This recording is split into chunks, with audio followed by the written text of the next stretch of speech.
Sa pinaigting na kampanya ng Philippine National Police upang labanan ang kriminalidad at sa direktang pamumuno ni Police General Romel Francisco Marbil, ang hepe ng pambansang pulisya ng Pilipinas, mas pinaigting ng Imus Component City Police Station sa direktang pamumuno ni Police Lieutenant Colonel Louis D. Jonglay, ang officer in charge ng session, ang kampanya upang labanan ang kriminalidad dito sa lungsod ng Imus.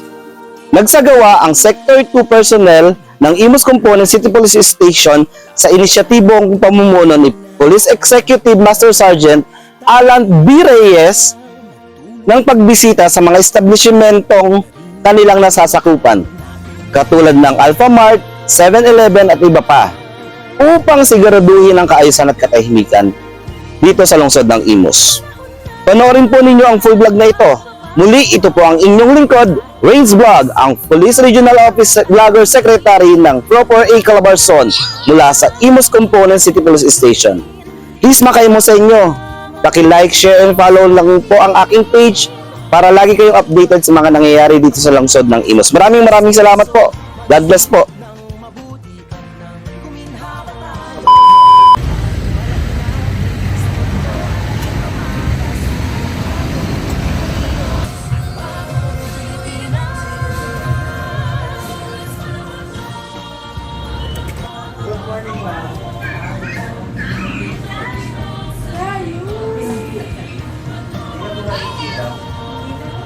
Lang ay